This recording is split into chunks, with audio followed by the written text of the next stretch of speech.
The arid desert of Corin 7 stretched endlessly in every direction, its red sands shimmering under the oppressive heat of the twin suns.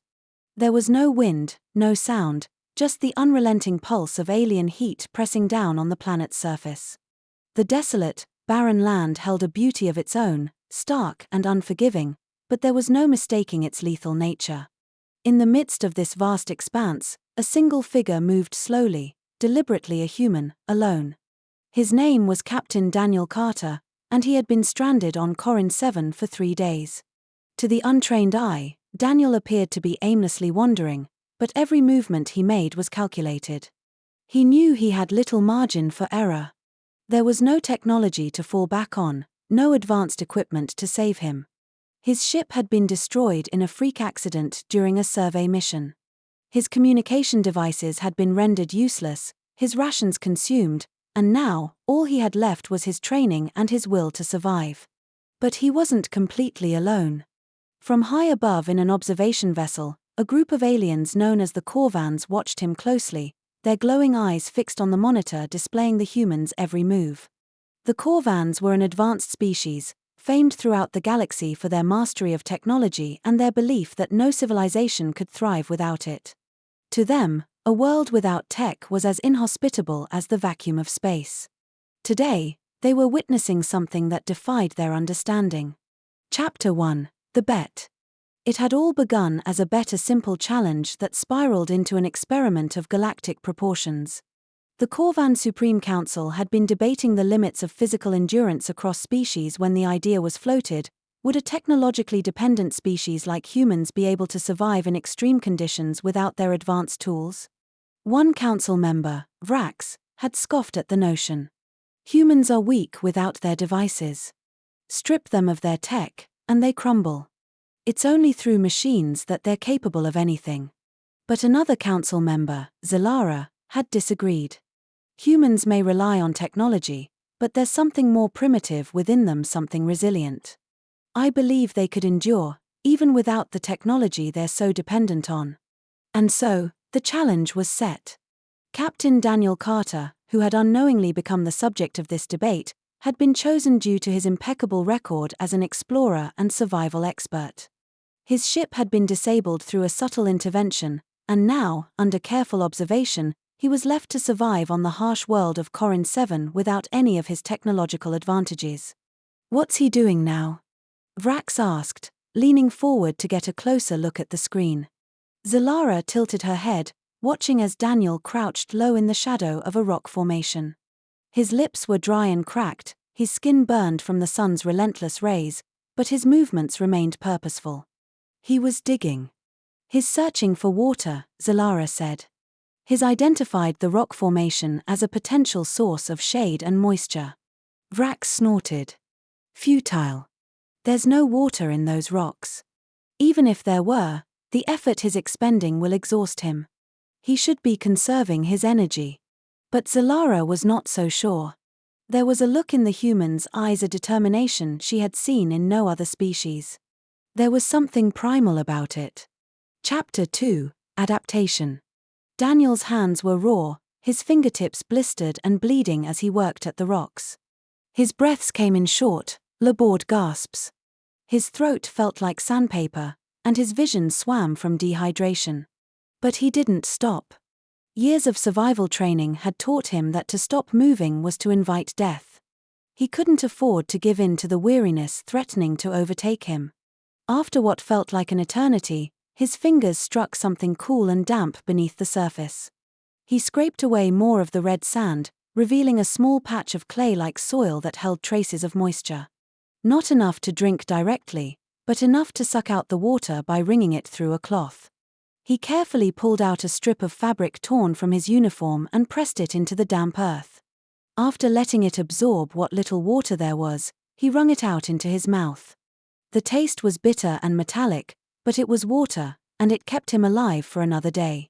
From the observation vessel, the Corvans watched in silence. "He's resourceful," Zalara said, her voice filled with something approaching admiration. Vrax waved a hand dismissively. "He found a bit of moisture. It won't sustain him for long. His primitive instincts might help him delay the inevitable, But without technology, he's already dead. He's not giving up, Zalara countered. That's what you don't understand. His survival isn't just about his tools or knowledge, it's about his will. Chapter 3: The Human Spirit. The next day, Daniel faced new challenges. A sandstorm had swept across the desert, and the temperature had plummeted during the night, forcing him to find shelter among the rocks. His body was shaking from the cold, and he had no fire to warm himself.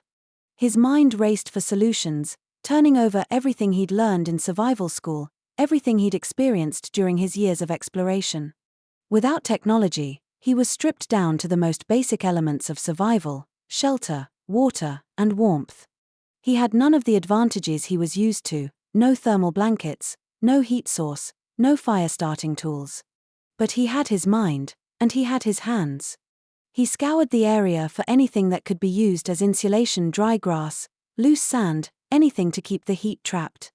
He buried himself under the sand, layering it thickly over his body, using his uniform as an additional barrier against the cold. It wasn't perfect, but it worked. When the storm finally passed, Daniel emerged, exhausted but alive. Above him, the Corvans watched in stunned silence.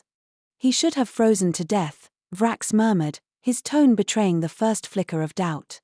But he didn't, Zalara said softly. He adapted. Just as I said he would. Chapter 4: The Final Test. By the 5th day, Daniel's body was failing. He had survived longer than anyone had anticipated, but his strength was waning. He had no food, and the constant exposure to the elements was taking its toll. Every step he took felt like a monumental effort. His muscles ached, his vision blurred, and he could feel his mind slipping, but he refused to give in. In the distance, he spotted a shadow, an outcrop of jagged rocks that might offer shelter or resources.